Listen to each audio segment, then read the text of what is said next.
ఓం నమో భగవతే వాసుదేవాయ. ఆత్మబంధువులందరికీ నమస్కారం.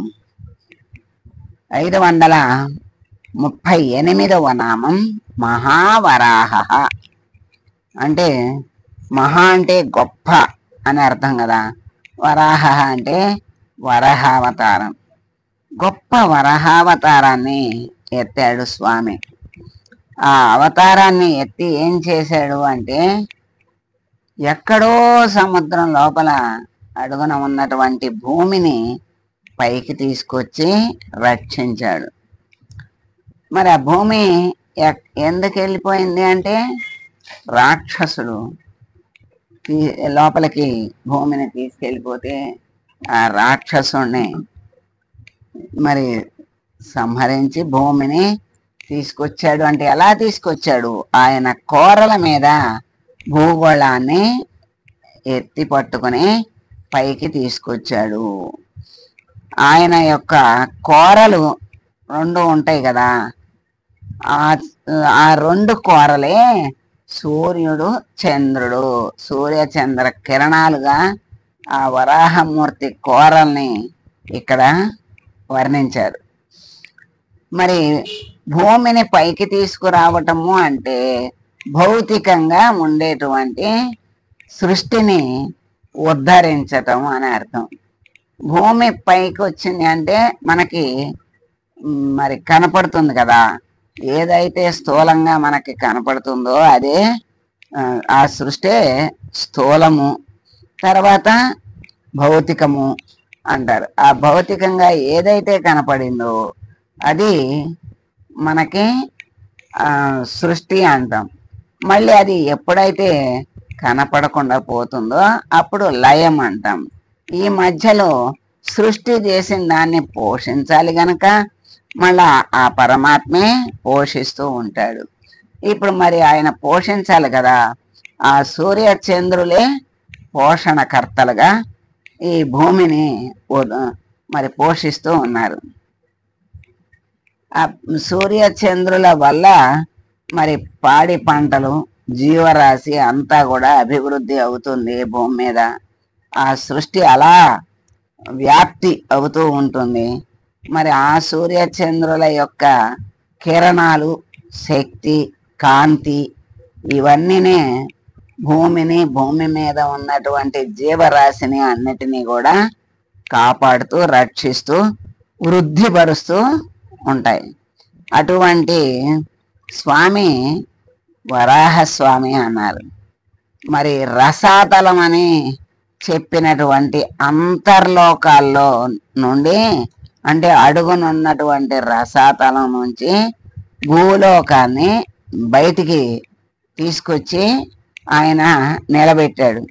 మరి తారలుగా ఈ భూమి పెడితే భూమి పైన ఉన్నటువంటి ఆకాశంలో ఉన్నటువంటి తారలు, గ్రహాలు అన్నిటినీ ఆయన వ్యక్తమయ్యేట్లుగా చేశాడు. సమస్త విశ్వాన్ని కూడా మహా చైతన్యమును ఆ సముద్రం నుండి భౌతిక గోళ సృష్టిగా వ్యక్తం చేసినటువంటి స్వామి వరాహస్వామి.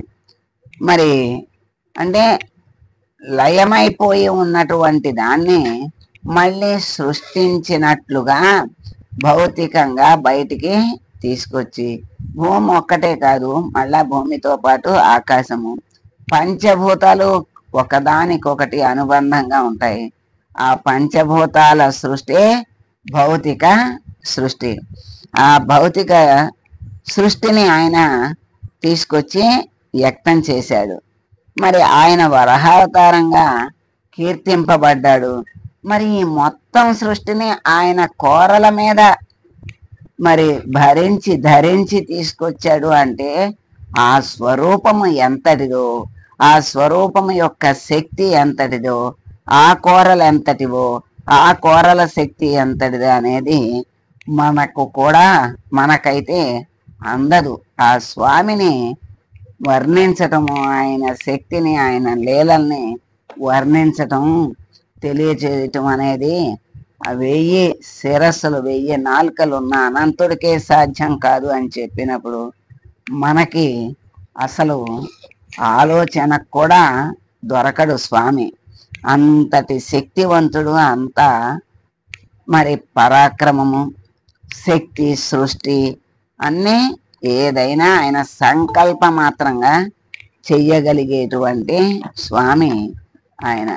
అది ఈ వరాహ రూపంలో ఎంతో గొప్ప ఘనకార్యం చేసినట్లుగా ఆయన మనకి చూపించాడు.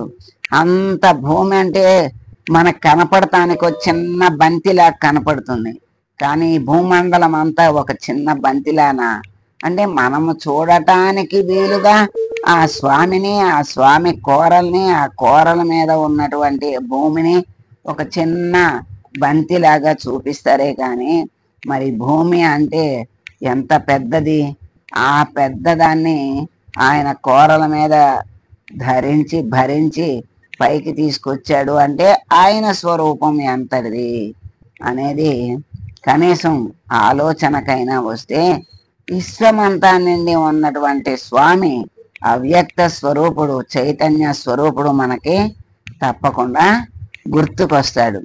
ఆ గుర్తే, ఆ స్మరణే మనల్ని ఉద్ధరిస్తుంది, మనల్ని ఆయనకి దగ్గరకు తీసుకెళ్ళటానికి కూడా కారణమవుతుంది, మనల్ని ఆయనకి ప్రీతి పాత్రులుగా మనల్ని చేస్తుంది.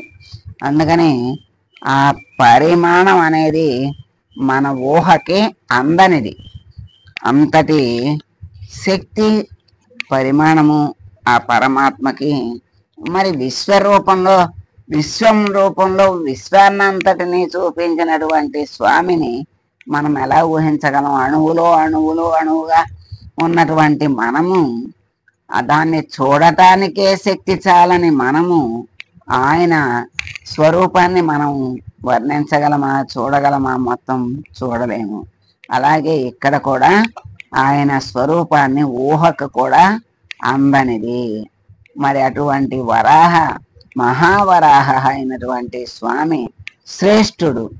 యజ్ఞవరాహ రూపుడైన శ్రీ మహావిష్ణువుని మహావరాహ అన్నారు శంకరాచార్యులు వారు.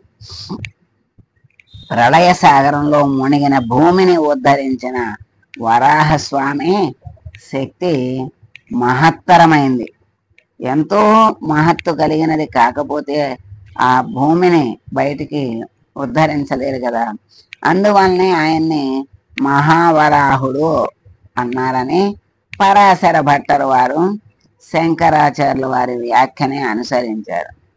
మరి సత్యసంధుల వారు మహావర ప్లస్ అహహ అంటే రాక్షస వీరుల్ని హతమార్చేవాడు అని అర్థమని, ఇంకా మహా ప్లస్ వర ప్లస్ అహహ అంటే వరుడుగా వచ్చిన శిశుపాలుని కొట్టినవాడు అని అర్థం.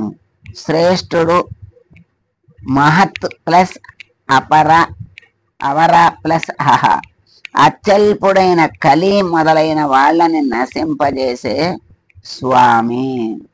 అంటే మరి అతి ఎంతో గొప్ప స్వామి దగ్గర కలి చాలా అల్పుడు. అటువంటి కలిని ఆయన నశింపజేసేటువంటి శక్తి కలిగిన స్వామి గనక ఆయన్ని మహావరాహ అని అన్నారని చెప్పారు. ఆ పరమాత్మని దగ్గర ఉన్నట్లయితే ఆ కలి ప్రభావం కూడా ఉండదు. కలి ప్రభావం ఏమిటి అంటే చెడుని చేయించటం, అనుభవింపచేయటం. పరమాత్మ యొక్క ప్రభావం ఏమిటి అంటే మంచిని చేయించటం, మంచిని అనుభవింపచేయటం. మనకి మంచి కావాలా, చెడు కావాలా అంటే మంచే కావాలి. సుఖం కావాలా, కష్టం కావాలా అంటే సుఖమే కావాలి. అందుకని సుఖము, మంచి, శుభము కావాలి అంటే పరమాత్మనే ఆశ్రయించాలి, ఆ పరమాత్మనే వెంట పెట్టుకోవాలి.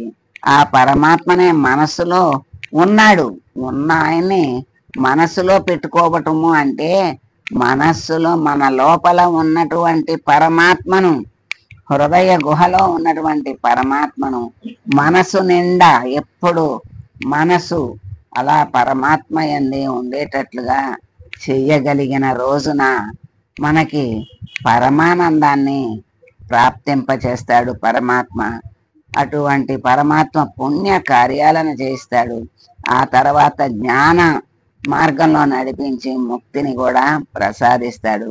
అటువంటి స్వామిని మహావరాహ అంటారు. అందుకని పరమాత్మ మహావరాహ అయినటువంటి పరమాత్మని మనం ప్రార్థిస్తూ, స్వామి మమ్మల్ని సృష్టిలో వ్యక్తం చేశావు, వ్యక్తం చేసిన మమ్మల్ని నీవే నీ జ్ఞానముతో మమ్మల్ని పోషించి నీలోనే లయం చేసుకో స్వామి అని వేడుకుంటూ మంగళం పాడదాం. మంగళం కౌసలేంద్రాయ మహనీయ గుణాత్మనే సర్వలోక శరణ్యాయ సాధురూపాయ మంగళం. ఓ